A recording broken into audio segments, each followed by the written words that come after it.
And let's continue with this, the 8th chapter of A Gathering of Gargoyles, which is called The Painted Girl. Ariel is walking through Zamble with the dust shrimp and her gargoyle. She's noticed that there are a lot more spaces blighted by a dark angel than she had expected there to be, and she has now met an old woman who seems to want to tell her the story. She hobbled off, and Ariel followed. The gargoyle roamed through the trees ahead. "It is almost 4 day months now since the Birdman last took a soul, but that is not because the Magus has failed. 3 dawns running, his people returning to the spot have found the silk cords cut and the offering gone. The Birdman will not fly. Each daybreak he settles in a new quarter of the Magus' lands. The Magus is in a rage. It has never been heard of before, for the angel to spurn offerings that were healthy and young. The bird priests say their goddess is pleased. The Magus must offer someone nearer his heart, a different sort of sacrifice." "Priests," whispered Ariel.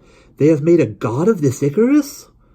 The woman shrugged. "When I was young, we prayed to the old ones, but they never come into the world anymore. Shut away in their cities. Well, the world winds down. Pity they did not build it to last." The gatherer sighed. "I think they must all be dead by now." Ariel protested. "Ravenna is not dead. She lives. She must live. She promised to return." The other clicked her tongue against her teeth. "Our air bleeds off into the void. Rains do not fall. Trade dwindles. News hardly moves between kingdoms anymore. The Maguses rule, and the rest of us slave to the water debt." She clicked her tongue again. "I think Ravenna is overdue." Ariel said nothing. The old gatherer sighed and shook her head. "Even the spotted panther, Samalon, the last good god we hid." "Samalon?" said Ariel. "Do you speak of Zambalon, the warden of this land?" The old woman shook her head again. "I know nothing of that. I was just a girl. She is gone. A new god is on Zamble now, and his priests." She began to laugh suddenly, like a cartwheel squeaking. "Ah, the bird priests say they know their god, but they are guessing. They know less in this matter of the Magus than even I." "How so?" Ariel shifted the bundle upon her hip. The twigs pricked her. "Well," the old woman said, "there was a girl I came upon her in the woods not 2 day months past, when my gathering kept me late abroad past sunset. She seemed quite breathless with running and with weeping, her wrists all bruised, as though they had been bound. My hut was not far. I took her there, but she would not stay. She was in such fear. She told me she was a slave in the Magus' house, had been intended for the dark angel, but a great monster had come out of the woods, chewed through her bindings and set her free. I thought her mad. She ran away then and would not come back at my calling. I went into my hut after, and barred the door. And sitting alone all fortnight, I remembered me how I had heard of the Magus offering the day month before. But the angel spurned the gift, and I began to wonder then if perhaps it was the grey-winged creature the girl had spoken of that had freed both offerings, not the angel's scorn."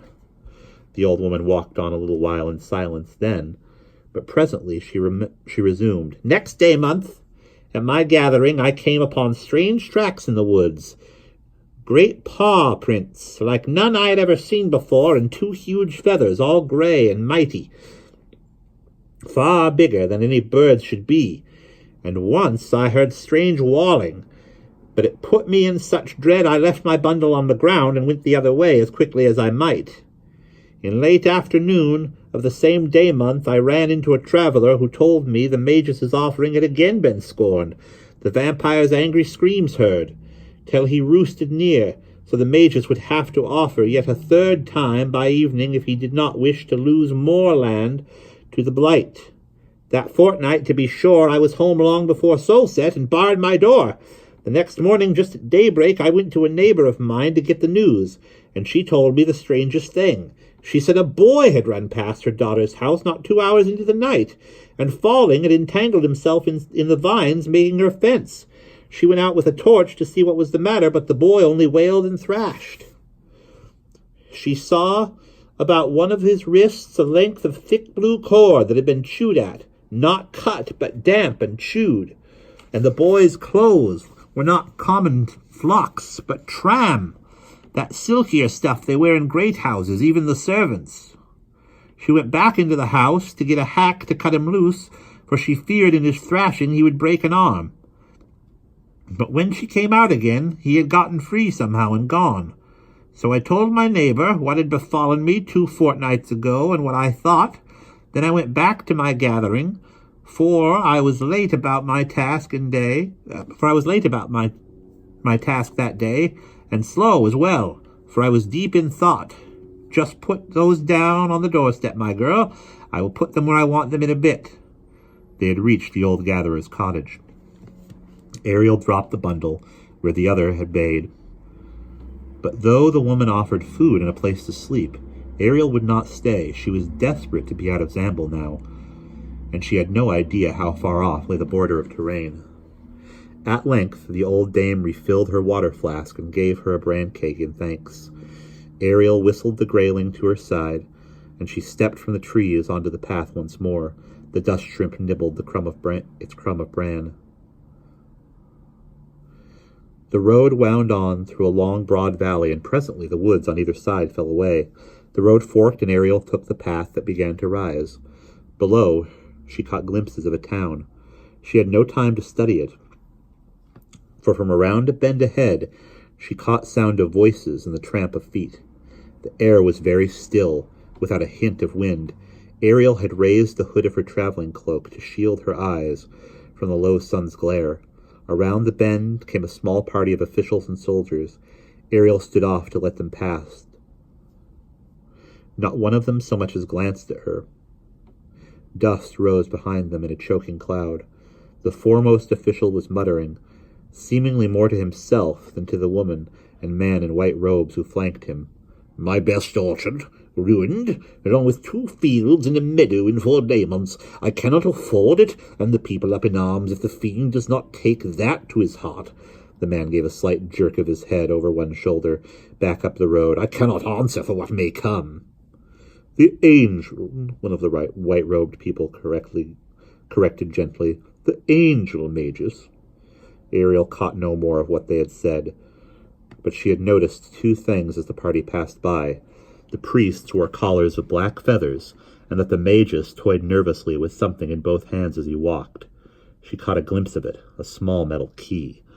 Ariel stood gazing after the retreating figures, but the gargoyle pulled free of her suddenly and bounded up the road. Ariel whispered, but the gray beast would not come back. With an effort, she started after it. The road began to climb rapidly. Rounding a turn, she came upon an orchard suddenly, all blighted and spoiled, the leaves lying crisp upon the ground, the fruit shriveled upon the boughs. Solstar, very low in the east, cast long black shade. Ariel heard screaming, then sobs. The gargoyle dashed away through the bars of darkness and light. Ariel began to follow and nearly stumbled over a girl. She was dressed in fine garments. Bangles upon her ankles gleamed. Her head and face were veiled, but for the eyes. All her skin had been painted black, save little dots and swirls where the pale showed through. It was she that had screamed. She was panting now, straining hard against a chain that held her to a tree. The metal of the shackles gnashed her wrists. The bark of the trunk flashed away where the chain chafed it. Ariel threw back the hood of her traveling cloak and went toward her. The girl started, staring, shrank from her with a cry, then lost her footing in the leaves. She fell heavily, then struggled awkwardly to one knee. "Spirit!" the painted girl gasped at last, sinking again. Behind the tree, the chain had slipped. She could not rise. "Spirit! For the love of the old gods, help me! I must get free! Solstar sets!" She began to struggle again. Ariel cast her pack, set down her staff, and knelt. She took the chain between her hands and stared at it. "I am no spirit," she said, "only a traveler. I passed your father upon the road." The painted girl twisted her arms, trying to make her hands small enough to pass through the bands. "He is not my father," she spat. "I am a slave in his house. Can you free me?" Her voice grew desperate again. "Oh, the beast! Saving beast! Someone must have told him, or he would not have used a chain." Ariel tugged with all her strength, then rested a moment and tugged again. What do you know of a beast? Someone told me of the village talk. And we'll pause there.